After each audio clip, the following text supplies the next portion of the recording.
Well, here I am in Sulphur Springs, Tampa, Florida, on Florida Avenue, heading south, heading toward downtown Tampa. As you can see on the left is the historic Sulphur Springs Tower, which is a water tower, and that's right along the Hillsborough River. There used to be a drive-in theater there, is my understanding. That was before I lived here. But now it's a park of some sort. It's just basically a lawn, just grass. It definitely has a ton of potential, but of course that takes money for the city. One time they had talked about making a botanical garden there, one of the mayors, about 3 mayors ago. But yeah, nothing much has happened thus far. But it is a very historic area. Way back in the early 1900s, there was like a casino or something like that was built there. And used to be pretty popular. And there is a spring there. The actual Sulphur Spring is right near that tower, about a half a mile to the east. So this is an area called Seminole Heights, and it's slowly but surely getting better, getting cleaned up. You saw to the left there was something called the Bamboozle, and it's some kind of restaurant, and also Bo's Ice Cream. That's been there for decades. But this area here, Seminole Heights, it's pretty full of used car lots. Florida Avenue in general has a ton of used car lots, and there are still a lot. It seems like a few of them have closed due to some of the new businesses that are trying to move in, and restaurants. But about, I guess, 20-25 years ago, a couple restaurants opened up, or coffee shops, and slowly but surely some other restaurants have opened up, and even some very nice restaurants, like $2 to $3 sign restaurants, have opened up. So it is somewhat of a destination, and it's becoming more so as time goes on. So, but it still has that, I'm not sure what the word is, kind of rough.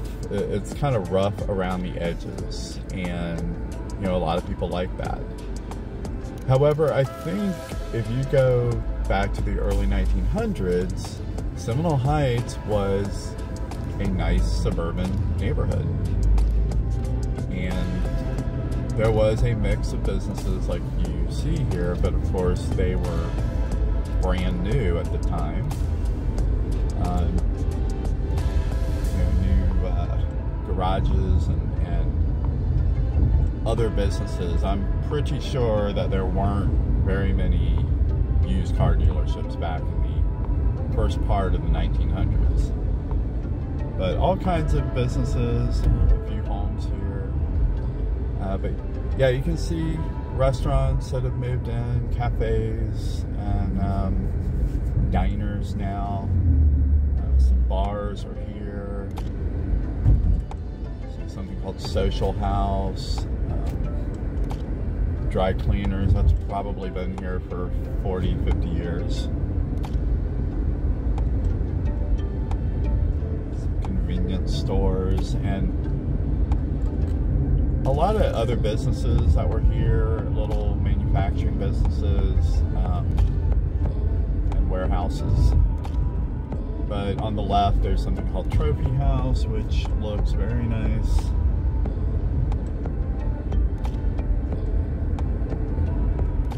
But because they have so many of these trendy little restaurants and things moving in, there has been some new condos that have been built. A couple new condo buildings at least, that are about 4 stories tall. So, you know, you have people moving in, you have some new businesses, and, you know, new shops and things like that, and perhaps you'll start getting more pedestrians. It's a very slow process for Seminole Heights, but it is one that has definitely taken root.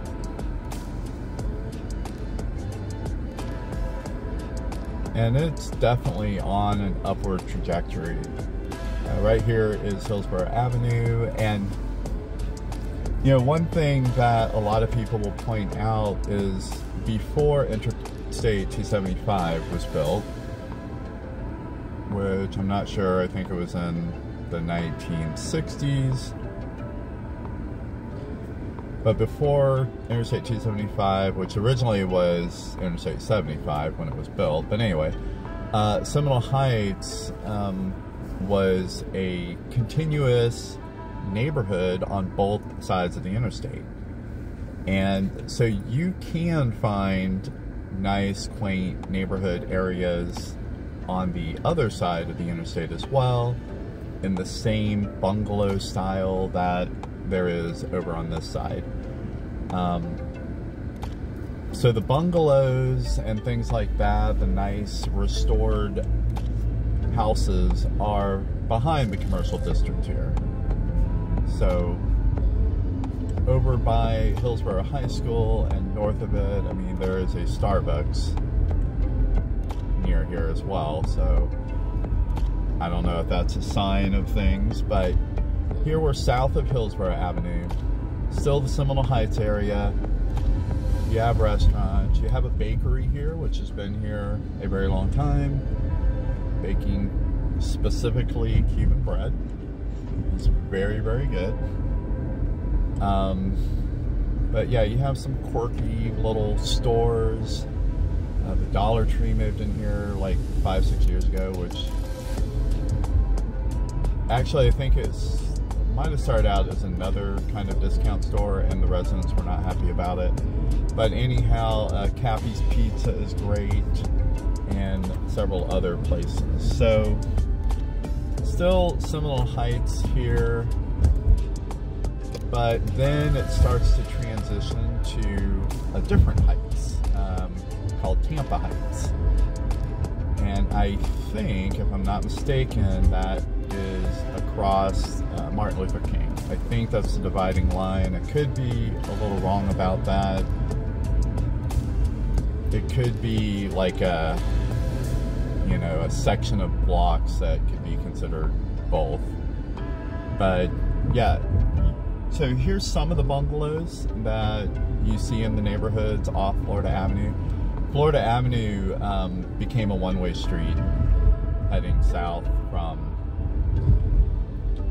Hillsborough Avenue. It becomes, at some point, becomes one way heading north, and Highland, right here, Highland Avenue, is the southbound. And at Martin Luther King, it's going to have us jog over about a block, and we'll be on Tampa Avenue heading southbound, and it will remain that way all the way into downtown. So I'm pretty sure this is Business Route 41. So Business Route 41 is what is the north-south section.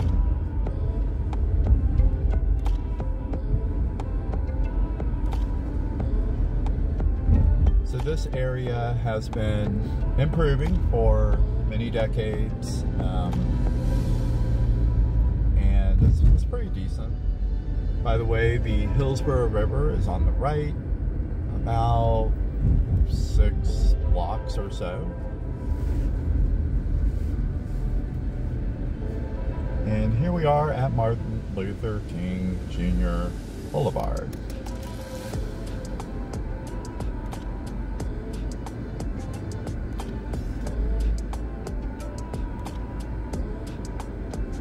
And this is a pretty important road in Hillsborough County. It stretches all the way from Drew Park, which is kind of the backstage of the airport, where the like FedEx and places, the cargo areas and maintenance facilities are. So it stretches all the way from there to the right, which is about 3 miles away. And as you're coming this direction, it passes by the stadium area and the Buccaneers training facility and St. Joseph's main campus hospital. And it goes up and over the river and crosses over Boulevard and gets to this point. And continuing to the left, it goes into East Tampa neighborhoods and on over toward the fairground on the south side of the fairgrounds, crosses over US 301 and goes into the general Brandon area, specifically Mango and Seffner, and it continues on into the Dover area, and then it goes on into Plant City, and that is where it ends. And it's State Road 574. So here we have jogged over to the left, or to the east, and we are now on Tampa Street, still heading southbound. Florida Avenue is actually 2 blocks over on the left, heading northbound. So I think Franklin might be the road that's in between us here. But anyway, this road is heading down into downtown, and this is Tampa Heights. When they talk about Tampa Heights neighborhood, this is Tampa Heights, all the way down to just before the interstate. That would be Tampa Heights. Now we are actually slightly elevated here above downtown. We are probably a whole 10 feet. So we are slightly above on the heights. So as you can see, downtown right up ahead of us here.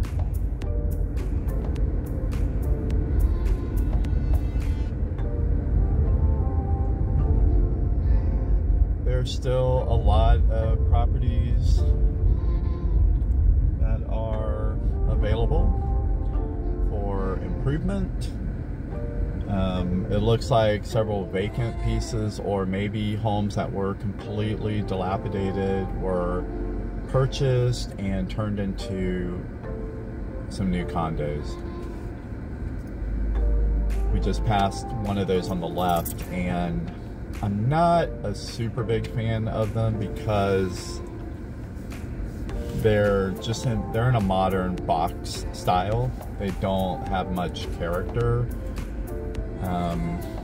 You know, the good thing about them, I guess, is that they are brand new and modern, but I do wish that they would have at least gave a nod to the bungalows or the historic style in some way, but unfortunately they did not.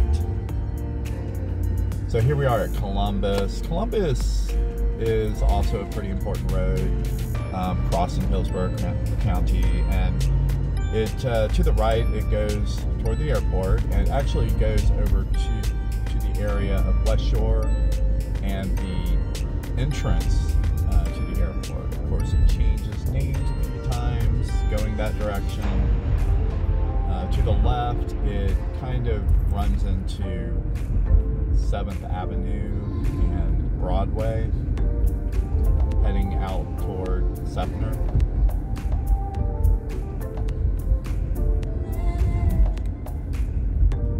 So we are very close to the Armature Works area to the right. In fact, my understanding is the owners of these two office buildings here on the right and the parking garage, it's the same owners that own Armature Works, and also the same developers that built the condo across the street to the north of Armature Works. And they have plans to expand and build on all of their property, actually.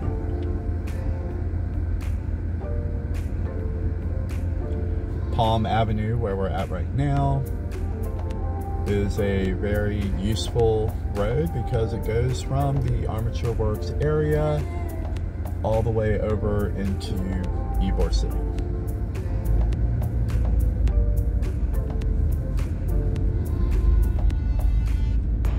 So we are rolling downhill here out of the Heights. So here's 7th Avenue, the famous Ybor City 7th Avenue over by Tampa Heights. Again, Ybor City is over to the left.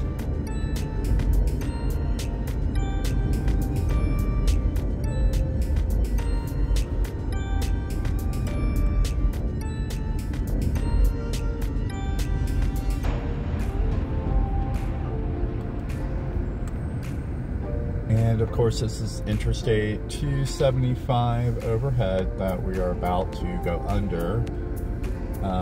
Interesting bit of history. I-4 originally did not dead end at 275 at what's now called Malfunction Junction. Originally, I-4 carried all the way over to St. Petersburg, which is very interesting. And then 275 was I-75 for a long time, until they built the bypass interstate that is currently I-75. They built that in the 1980s, and they made that 75, and they made this 275.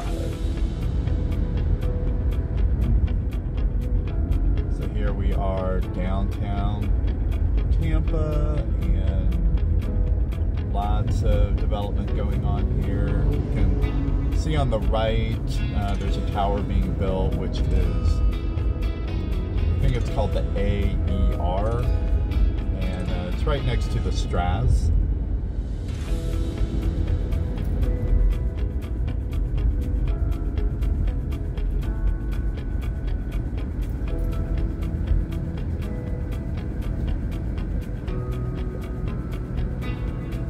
So this is actually an older part of downtown.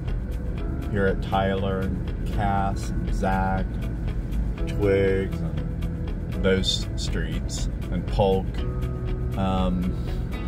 Because the riverfront and the channel sides and the waterfront areas were all primarily dedicated to industrial uses.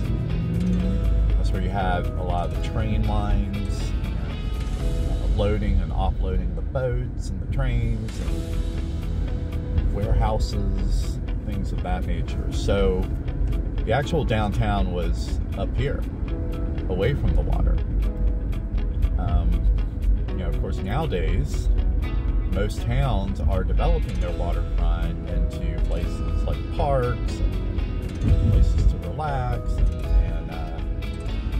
you know, enjoy the downtown setting. But yeah, some of the oldest buildings are right around this area, and unfortunately, a lot of the oldest buildings no longer exist. Tampa had quite a lot of buildings taken down for building new buildings, and also they were going to build new buildings, and then they, for whatever reason, ran out of money, and those properties just became parking lots. So that's happened in many, many cities across the United States. It seems especially across the Southeast that happened. But anyhow, hopefully these parking lots will be capitalized upon,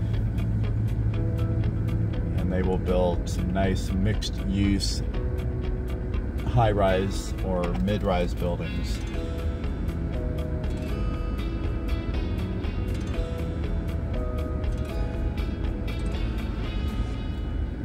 So we are still on Tampa Street, and this continues on.